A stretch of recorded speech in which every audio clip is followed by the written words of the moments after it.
नमस्कार, मी प्रतीक्षा. DNA मराठीमध्ये आपलं स्वागत. माय माऊलीच्या उदरात या स्वराज्याचा सूर्य जन्मला, अशा राजमाता राष्ट्रमाता जिजाऊ, स्वराज्याचे संस्थापक छत्रपती शिवाजी महाराज, या स्वराज्याचं रक्षण करणारे छत्रपती संभाजी महाराज, ज्या माय माऊलीनं या भारतातल्या तमाम स्त्रियांना शिक्षणाचा हक्क दिला, अशा क्रांतिज्योती ज्ञानज्योती सावित्रीबाई फुले आणि नवरा कसा असावा याचं जर तुम्हाला उदाहरण घ्यायचं असेल तर त्या माय माऊलीच्या मागं विठ्ठलासारखा उभा असणारा ज्योतिबा.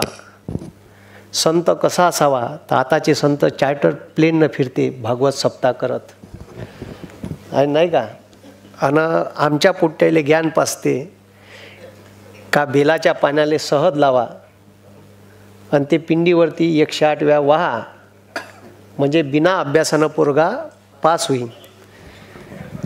म्हणून संताची परिभाषा ज्या लोकांनी ठरवून दिली, असे जगद्गुरू तुकाराम महाराज, राष्ट्रसंत तुकडोजी महाराज, कर्मयोगी गाडगे महाराज, तमाम महापुरुषांना मी इथे वंदन करतो. उपस्थित या विचार मंचावरील महाविकास आघाडीचे सर्व पदाधिकारी, आता चिठ्ठी मागितली नावाची, तो आहे नाही म्हणते गडी, तर सगळ्याचे एका शिशात जमून टाकतो.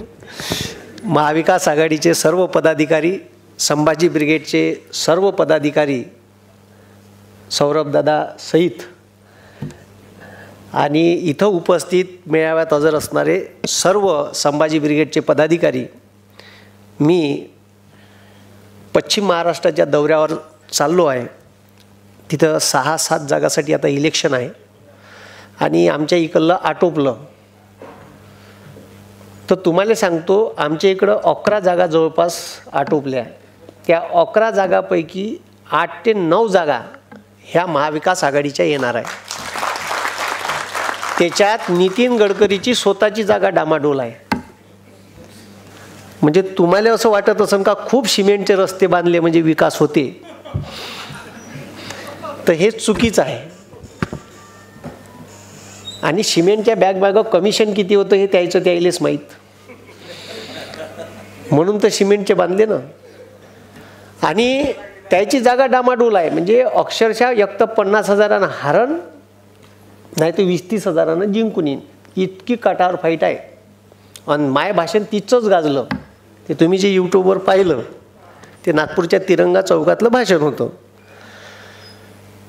तर आता ज्या दादांनी गोष्टी सांगितल्या त्यांच्या आता भाषणात, तर ते खूप काही सत्य परिस्थिती आहे. डॉक्टर बाबासाहेब आंबेडकरांनी म्हटलं का मी कितीकही चांगलं संविधान लिहिलं तर संविधानानुसार वागणारे लोक जर या देशात नसन आणि हे असे दाढीवाले बदमाश असन, दाढीवाले, तर या देशाचा सत्यानाश झाले. कोणत्याही देशाची. पंडित जवाहरलाल नेहरूनं पहिले जेव्हा लोकसभा अस्तित्वात आली तेव्हा एक स्टेटमेंट केलं होतं का कोणत्याही देशाची लोकशाही ही तेव्हाच जिवंत राहू शकते जेव्हा सत्तेत असणारे लोक विरोधी पक्षाच्या मताचा आदर करन. तर हे चोट्टा आदर करायलाच तयार नाही आहे. यानं विकून खाल्ली आहे. मायच म्हणते सगळं. स्वतःच्याच भाषणात म्हणते मैं फकीर हूँ झोला लेके चल दियो. आम्हाला कर साल्या भिकारी, आमच्या गळ्यात दे एक. म्हणजे तो भिकारी आहे तर आपल्याला कोटोरं घेऊन फिरवणार आहे तो.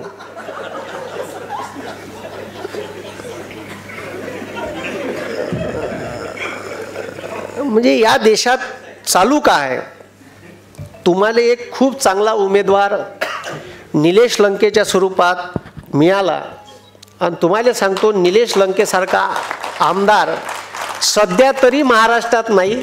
कारण काहीच नका करू, त्या माणसाचे कोरोनातले व्हिडिओ घ्या आणि बस तेच व्हायरल करा, असाच माणूस जिंकून येते. एकही आमदार नाही. कोरोनात सगळे घरात लपले होते. तो एकमेव आमदार होता का पेंडॉल टाकून ज्यानं सिलेंडर ऑक्सिजनचे उपलब्ध करून दिले, ज्याले गावात घ्यायला कोणी तयार नव्हतं क्वारंटाईन म्हणून, त्या माणसानं त्यानं जागा उपलब्ध करून दिली, हॉस्पिटलसारखी व्यवस्था उपलब्ध करून दिली. काहीच नाही करायचं. ते जुने व्हिडिओ काढायचे आणि पेलवायचे. ठीक आहे. ते अर्धे ठंडे असेच होते बाकीचे BJP वाले. आणि आता दादांनी सांगितलं हिटलर असा होता तसा होता. माझ्या भाषणात एक वेळा मी सांगितलं आहे, असे किती रुस्तम आले किती गेले. काही लोकांनी म्हटलं का पक्ष फुलला. जे होते ते चांगल्यासाठीच होते. जे गेले ते निष्ठावंत नव्हते, ते कवा ना कवा पळणारच होते. त्याच्यामुळे गेले तर चांगलं झालं, मी तर असं म्हणतो. अजून जे कोणी आहे त्यानं चाललं जावं. त्यानं एक गोष्ट होते का जे जमिनीवरचे कार्यकर्ते राहते त्याईले चालना भेटते. पहिली गोष्ट का त्याईले सतरंजाच उचला लागेल भाऊ. ते आता कुठं मार्केटला येऊन राहिले. जे गेले ते जाऊ द्या, ते निष्ठावंत नव्हतेच. आणि कोणत्याही पक्षाचा कार्यकर्ता असो, माळवा ठीक आहे माळवा असो, तो निष्ठावंत असला पाहिजे. कमीत कमी तेवढी तर निष्ठा असली पाहिजे. आणि ते गेले तर चांगली गोष्ट झाली. शिवसेनेत किती मोठ्या जागा खाली झाल्या होता एवढे पयाले. तर यायची लायकी तर माहीत पडली का हे कोण्या लायकीचे होते. राष्ट्रवादीतून गेले, आता सत्ता आहे म्हणून बरं वाटून राहील त्याले. आत्ता पलटी मारला गेम का ते पुरे वापस याच्या लाईनीत लागते. आणि जे होते ते चांगल्यासाठी काऊन होते. मी का म्हणतो, हे जे मोदीनं तुमची 10 वर्ष शिकवली, मी म्हणतो अजून 10 वर्ष शिकवा. जेव्हा जेव्हा अन्याय अत्याचार प्रचंड अन्याय अन्याय अन्याय होईल, का म्हणून राहिलो, जेव्हा प्रचंड अन्याय अन्याय अन्याय होईल, 5000 वर्ष या भारतातल्या एका समाजाला शूद्र म्हणून हिणवल्या गेलं. माणूस म्हणून जगण्याचा अधिकार त्या माणसाला देण्यात आला नाही.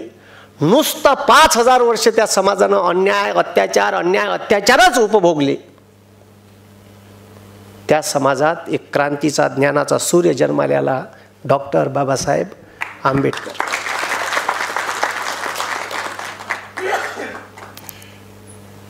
या भारतावर मुस्लिम सत्ता आली, बरेच घराणे आले, तुगलक आले, मुघल आले. या भारतात त्याने सत्ता स्थापन केली. या भारतातल्या लोकांवर अन्याय अत्याचार केले. 600-700 वर्ष सत्ता उपभोगली, पण त्याले महाराष्ट्र जिंकता आला नाही. या अन्याय अत्याचारात एक क्रांतीचा स्वराज्याचा सूर्य जन्माला आला, तो म्हणजे छत्रपती शिवाजी महाराज.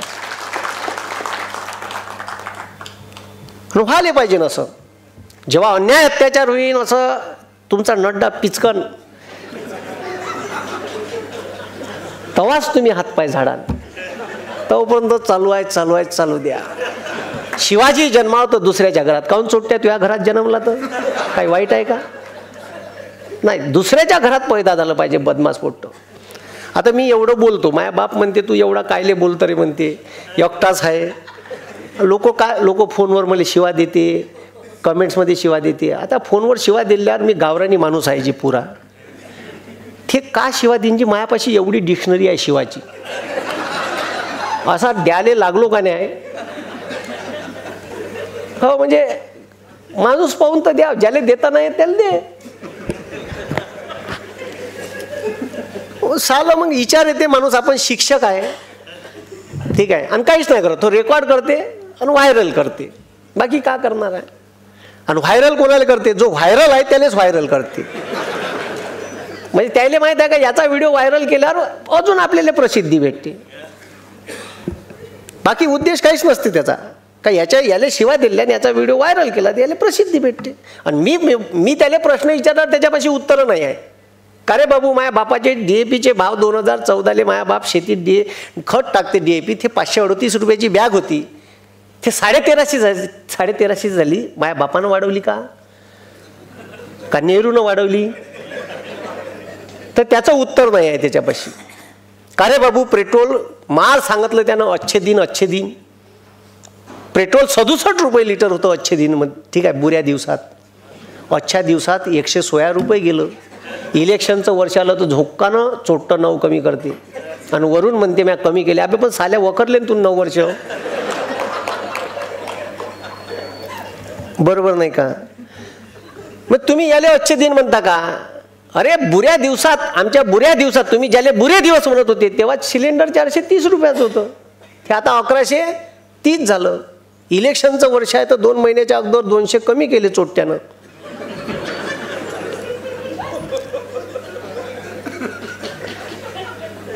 याले जर तुम्ही अच्छे दिन म्हणत असाल तर अजून शिकून घ्या, नाही तर मग येणाऱ्या इलेक्शनमध्ये निलेश लंके साहेब कसे निवडून येईन याच्यासाठी मतदान करा. पण काहीच नाही करा. आता तुम्ही इथं 400-500 लोक आहे, तुमच्या एकाच्या मागं 50-100 लोक आहे का नाही?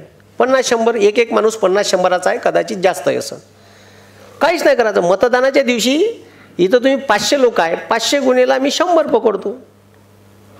ठीक आहे, किती लोक झाले? किती झाले? 50,000. किती झाले? हां, 50,000चं वोटिंग तर तुमच्यापाशी इथं बसलं आहे. तुम्ही का करायचं? पुन्हा एक व्हिडिओ घेतला. आता सगळ्या सरांनी सांगितलं का EVM वगैरे, EVMवर विश्वास आहेच नाही, पण आता त्याच्यातूनच मार्ग काढा लागेल. दुसरा पर्याय काय आपल्यापाशी? आपण म्हणलं बॅलेटवर घेते का ते? नाही घेत. नाही घेत ना. तर EVM मशीनबाबत काही नियम आणि पत्ते आहे, ते पाहिले पाहिजे. त्याच्यासाठी मी एक व्हिडिओ घेतला आत्ता 3 दिवसाच्या अगोदर.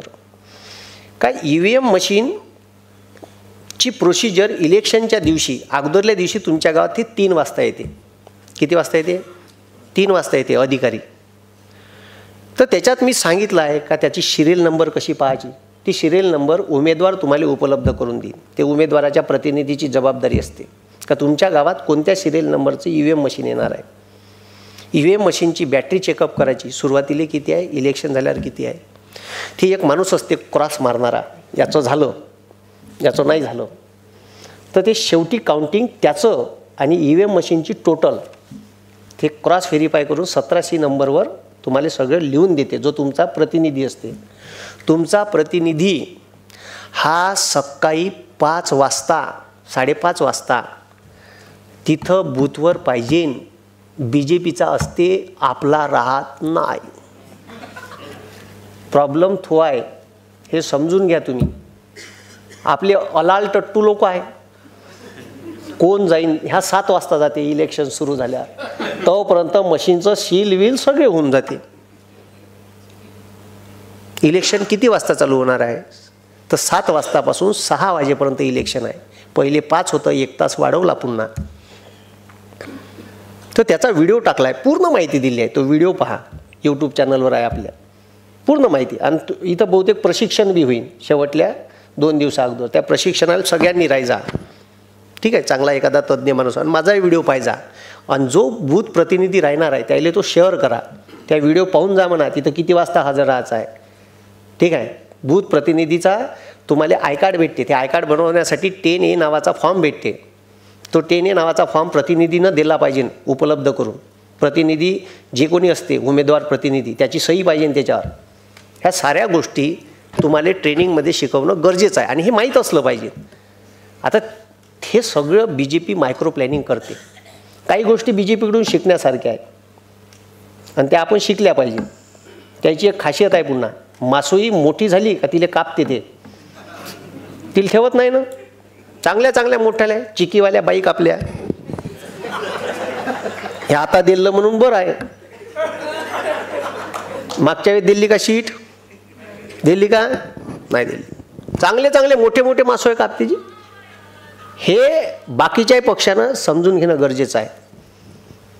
आणि त्यानं काय केलं, त्यानं सेकंड पॉलिटिकल लिडरशिप तयार केली. म्हणजे पहिले झाले 2 वेळा आमदार झाले, चल फेक्स आले को. तर त्या पोट्ट्याला काय वाटते का इथं काहीतरी भेटते. अबे भेटते ना, ह्या गेला का आपला नंबर आहे बा. इकडे बाकीच्या पक्षात सतरंजाच उचला लागते. मी राष्ट्रवादी काँग्रेसचा प्रवक्ता आहे ते बाजूले, पण जे खरं आहे ते बी सांगितलं पाहिजे ना.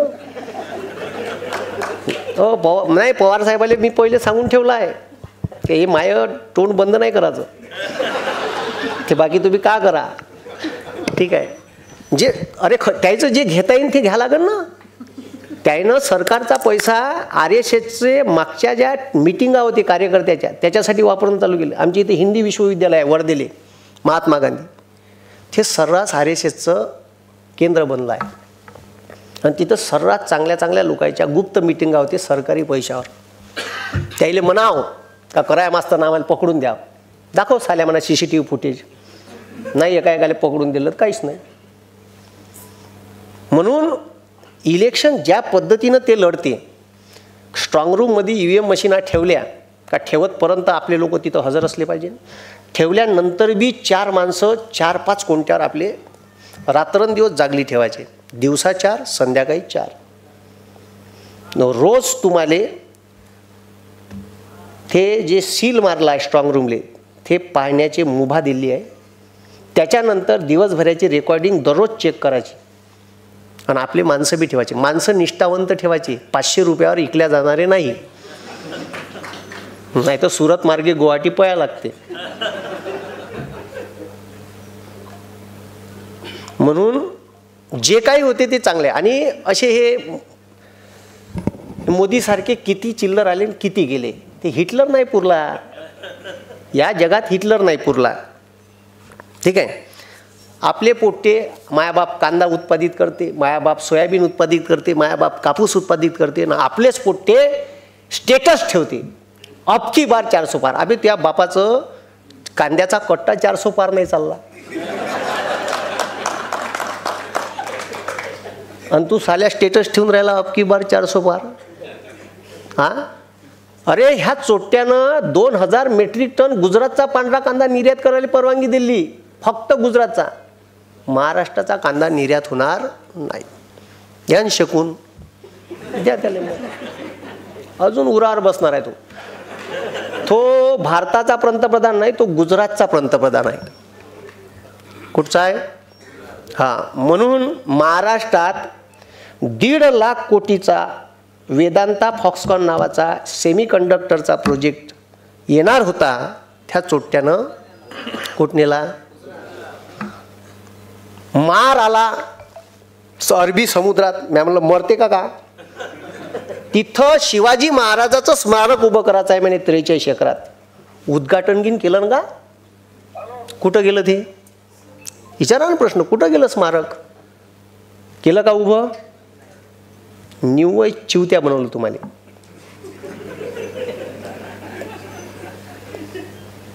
अरे सत्य आहे ना. केलं का? महानंदा डेअरी महाराष्ट्राची शान होती, कुठं नेली? गुजरात.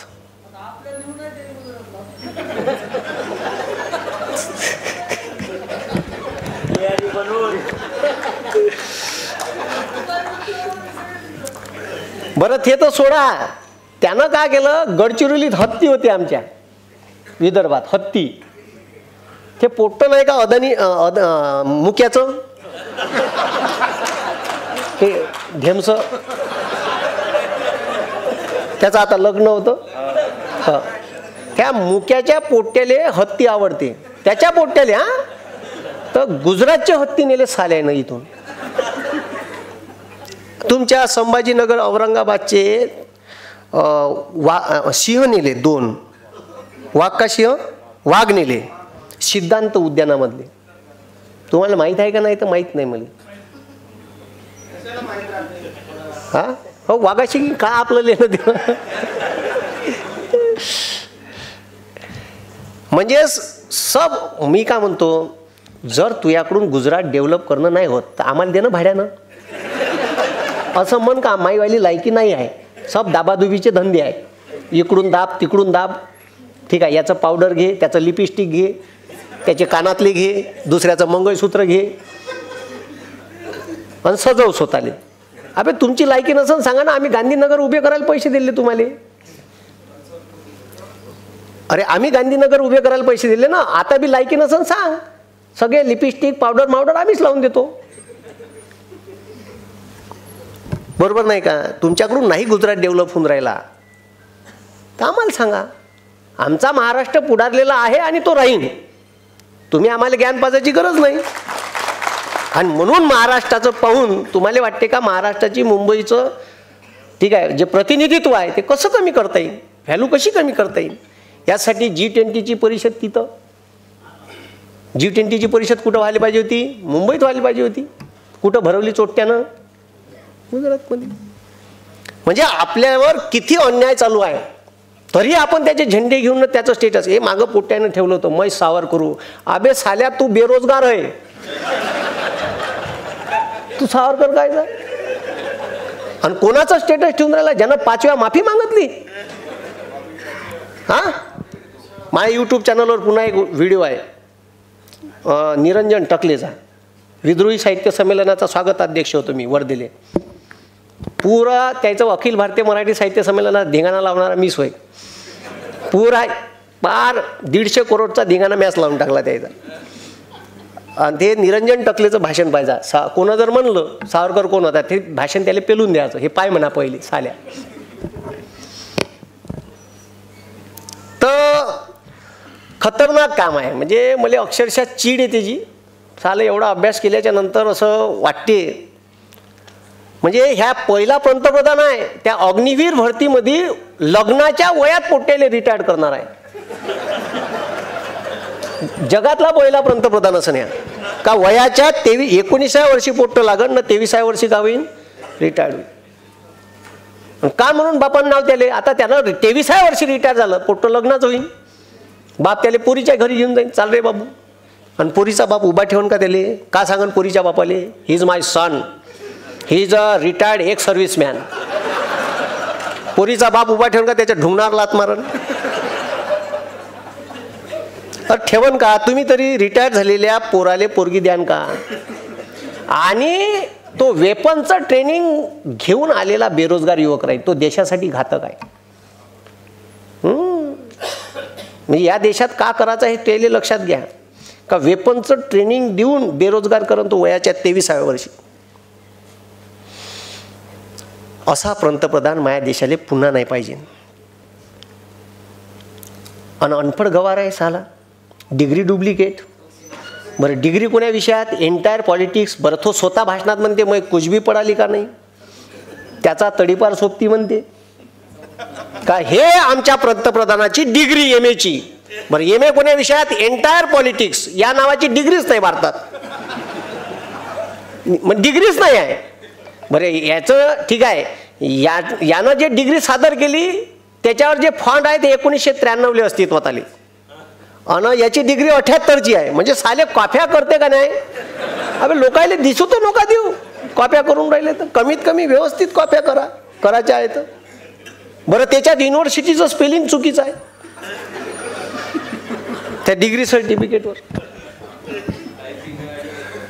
हो म्हणजे लयच खतरनाक आहे. म्हणजे हे साले कुठून म्हणजे काय गोमूत्र पिऊन आले आहे का मला कवा विचार येते. आता मागं एक महाराष्ट्र शासनानं GR काढला, दुधाचे भाव 34 रुपयावरून 25 रुपयावर आणले. तुम्हाला माहित आहे 22. हा घ्या ना, अच्छे दिन होईना. शेकून घ्यायची चांगली, पुन्हा बोंबलाचं नाही.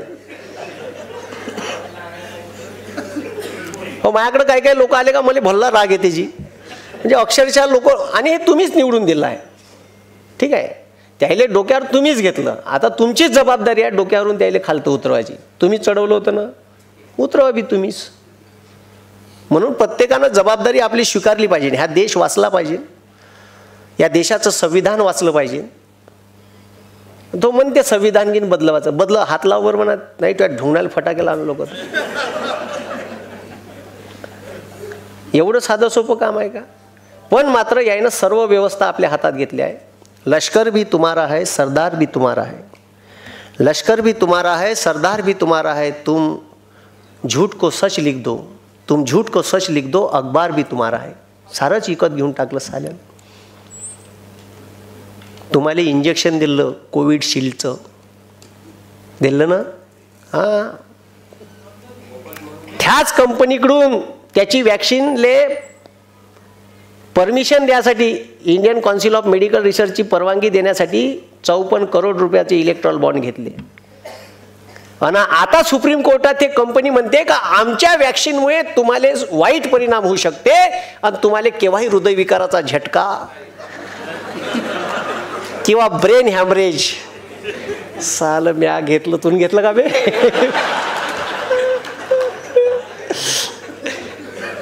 अबे त्यानं स्वतः नाही घेतलं, त्यानं नाटक केलं आहे इंजेक्शन घ्यायचं, माहित आहे का? त्याला सुईच नाही टोचली. त्याचे फोटो पाहिले का तुम्ही दाढीवाल्याचे? दाढीवाल्यानं सगळ्याच ठिकाणी फोटोशूट केला आहे. त्याचे 3 फोटो गायब आहे. जर भेटले तर मला पाठव जा. एक लग्न करतानाचा, एक डिग्री घेतानाचा आणि एक चाय विकतानाचा. हे 3 फोटो जर मला भेटलेत पाठव जा. मी सर्चिंग मध्ये आहे का, हे 3 फोटो मला भेटले पाहिजे. असं आहे.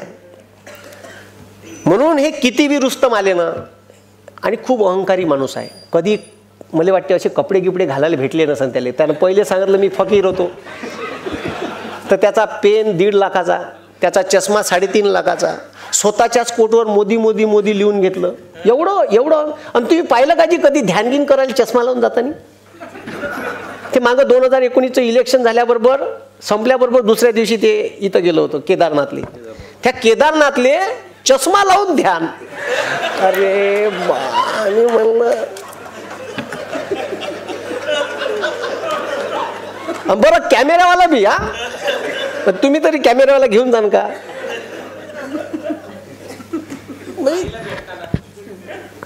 अरे आपल्याला हिंदू धर्म सांगितला, हे का चोट्टे हिंदू धर्माचं पालन करते जी माय मेली तर टकलं नाही गेलं साल्यानं. अरे हिंदू धर्म म्हणते ना, माय मेली तर टकलं करायला पाहिजे का नाही? केशव पण करायला पाहिजे का नाही? स्वतः केलं का? स्वतः केलं का? बरं कुठे गेलं तर एवढं ताणते. त्या बांगलादेशात गेलं म्हणजे मी बांगलादेशाच्या स्वातंत्र्य चळवळीत होतो. तुझे वय का? स्वातंत्र्य चळवळ झाली केव्हा? तू किती वर्षाचा होता तेव्हा? म्हणजे अरे खोटं बोलायची लिमिट किती खोटं. बंगालचं इलेक्शन होतं तर रवींद्रनाथ टागोर सारखी दाढी वाढवली पठ्ठ्यानं. पुरा नौटंकी ॲटम आहे. म्हणजे मी सांगतो तुम्हाला या देशात, ठीक आहे, आणि ते मार म्हणते ना, ठीक आहे का? त्यानं म्हटलं होतं मनमोहन सिंग मुका पंतप्रधान. अबे आम्हाला मुका परवडला, तुझ्यासारखा फेकू नाही परवडला. 1.5 महिना झाला का टीव्हीवर येते, 1 महिना झाला का टीव्हीवर मन की बात. अबे साले काम की बात कर कुछ. मन की बात ऐकू कंटाळून गेलं आणि एवढं इरिटेट करून टाकलं जी. कुठेही त्याचा फोटो, पेट्रोल पंपावर त्याचा फोटो आता काढला साल्यानं. ठीक आहे, काहून तर लोक काय म्हणून काय. मी तर पेट्रोल पंपवाले विचारतो काहून बाप्पूचा फोटो कुठं आहे बा, नाराय फोडतो एखादं. हा, कोविडचं वॅक्सिन दिलं त्याच्यावर फोटो, तुम्ही कोरोनात मेले त्या मृत्यू सर्टिफिकेटवर फोटो, एक इथं बी लाव. हे राहिलं आमचं शिल्लक. इरिटेट होऊन गेलाय. अरे त्या प्रत्येक रेल्वे स्टेशनवर त्यानं सेल्फी पॉईंट काढला. माहिती अधिकाराअंतर्गत 6.25 लाख रुपये एका सेल्फी पॉईंटचा खर्च आहे. कोणाच्या पैशातून? त्याच्या बापाचा पैसा आहे का? भारत सरकारच्या टॅक्सचा पैसा आहे, आपण दिलेला पैसा आहे. सर्वसामान्य लोकांचा टॅक्सचा पैसा करोडो रुपये खर्च करते. हा मोदी देश होईन? हो, काही नेम नाही. सरकार तर केलंच त्यानं, भारत सरकार गायब केलं तर मोदी देश करेल. एवढा अंकात. पण तुम्हाला सांगतो असे किती आले किती गेले त्याची काही चिंता करायची नाही. आपल्या हातात सत्ता आहे, आता सत्ता परिवर्तन करायचं आहे आपल्याला. तुम्हाला एक छोटीशी हिटलरची गोष्ट सांगतो. मला जायचं आहे समोर. एक सभा राहुरीली आहे माई, तनपुरे साहेबांनी घेतली आहे. 6 तारखेला राहीन बहुतेक, डेट कन्फर्म व्हायची आहे. मी इकडंच आहे आता 8-10 दिवस मोदीले धुवासाठी.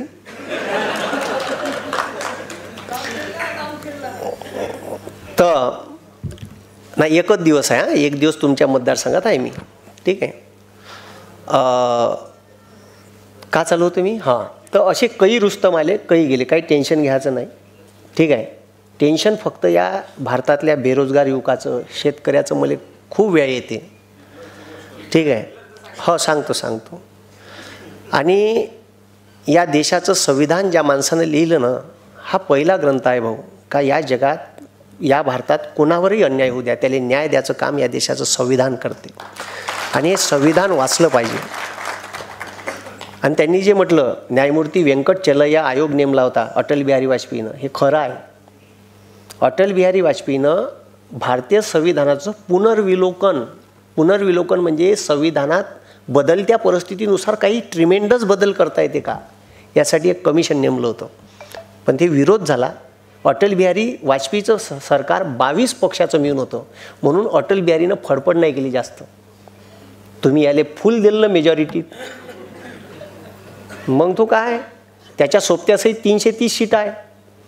त्याला माहीत आहे ह्या बाकीच्या 22 पळाल्या जरी तर माझ्या 303 आहेच.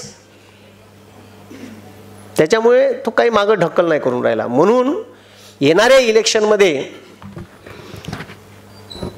पूर्ण भारतात दारुण पराभव होईल. म्हणून यानं फोडाफाडी हे ते खूप चालू आहे त्याचं, पण भारतातले लोक हुशार आहे, चांगले हुशार आहे, मला असं वाटते. म्हणजे मी समजतो तुम्हाला, आहे का? अरे आहे का नाही आहे? आहे. मग एवढी शेकल्यावर जर समजत नसेल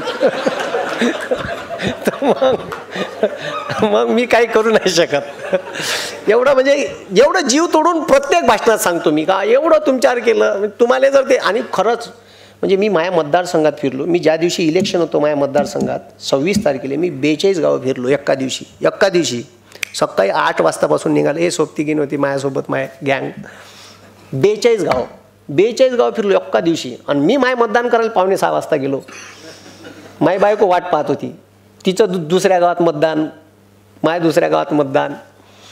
5:45 वाजता पोचलो. माझ्या गावातले म्हणजे आलाच कायले तू. तर लोकांचं म्हणणं का होतं, उमेदवार कोणताही द्या आम्ही निवडून देतो, पण आम्हाला मोदी नाही पाहिजे. का नाही पाहिजे? आता एवढं चांगलं काम केलं आहे मुनगंटीवारनं त्याच्या मतदारसंघात. लोक का म्हणे त्याला माहीत आहे का, साहेब तुमच्याबद्दल रोष नाही जी म्हणे, मोदी नाही पाहिजे म्हणे. त्याच्या तोंडावर म्हणलं, तोंडावर अक्षरशः. नागपूरमधले मुस्लिम साहेब म्हणे तुमच्यासोबत काहीच वैर नाही गडकरी साहेब, पण आम्हाला मोदी नाही पाहिजे. नाही दिलं मतदान. तुम्ही समजून घ्या का लोकांमध्ये किती रोष आहे. आणि तुम्ही जेव्हा फिरान तर लोकच सांगते का LED त्याच्यावाले LED स्क्रीन फोडल्या लोकांना गोटे मारून, बॅनर फाडले अक्षरशः काही मतदारसंघात. इतका रोष आहे लोकांमध्ये. आणि लयच बदमाश आहे ना जी.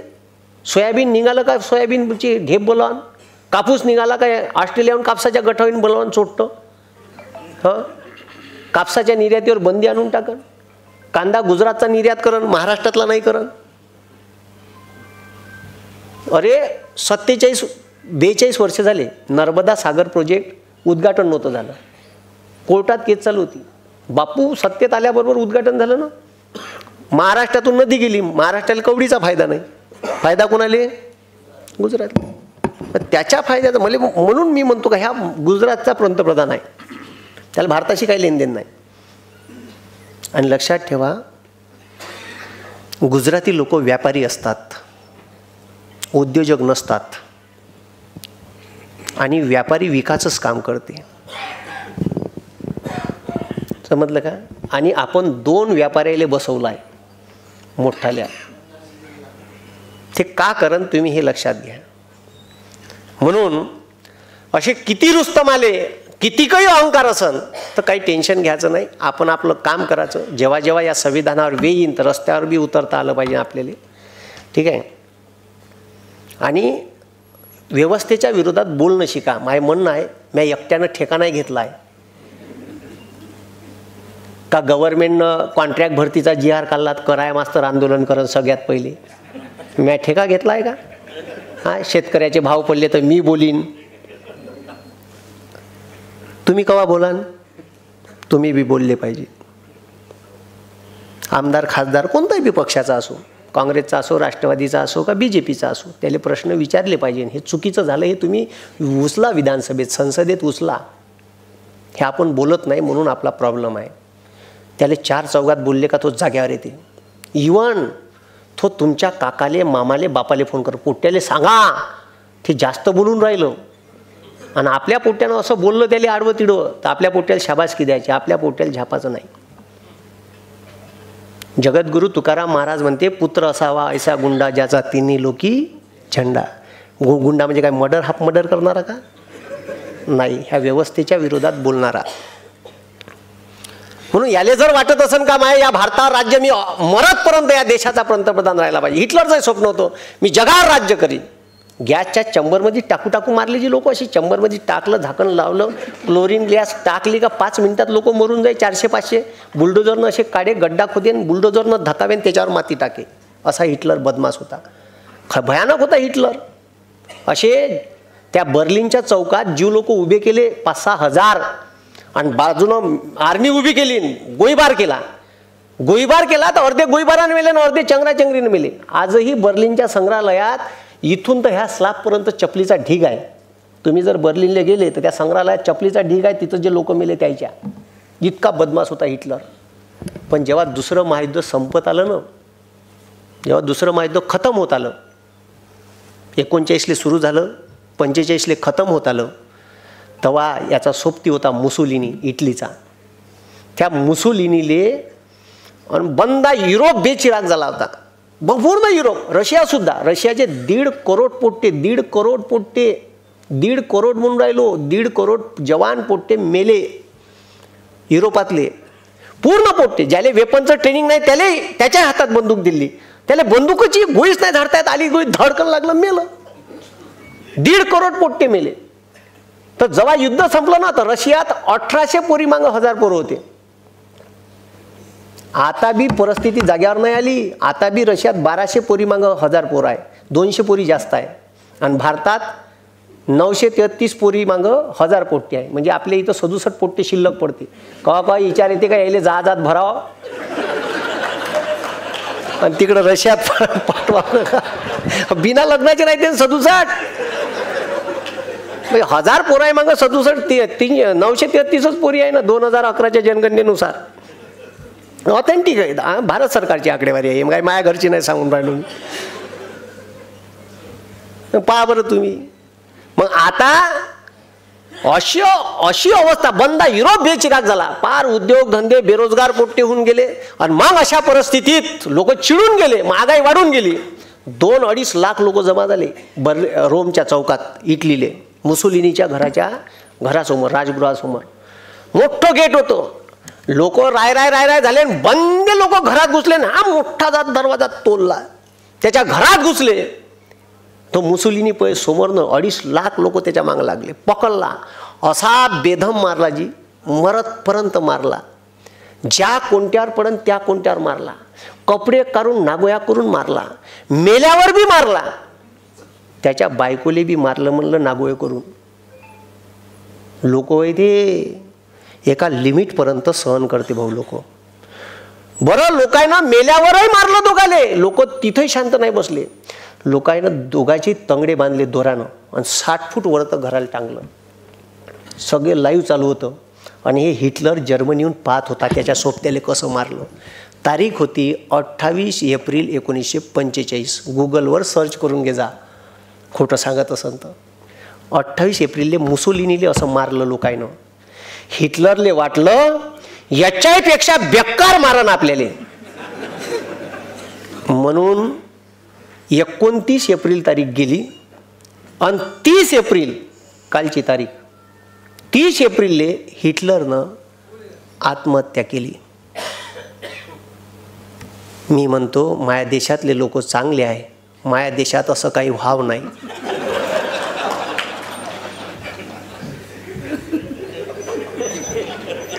एवढीच अपेक्षा मी तुमच्याकडून करतो. मी खूप चांगला माणूस आहे बरं, मी कोणाचाही काही वाईट गीत विचार करत नाही. तो किती काही बदमाश असो त्याच्याबद्दल चांगला विचार करणं गरजेचं आहे.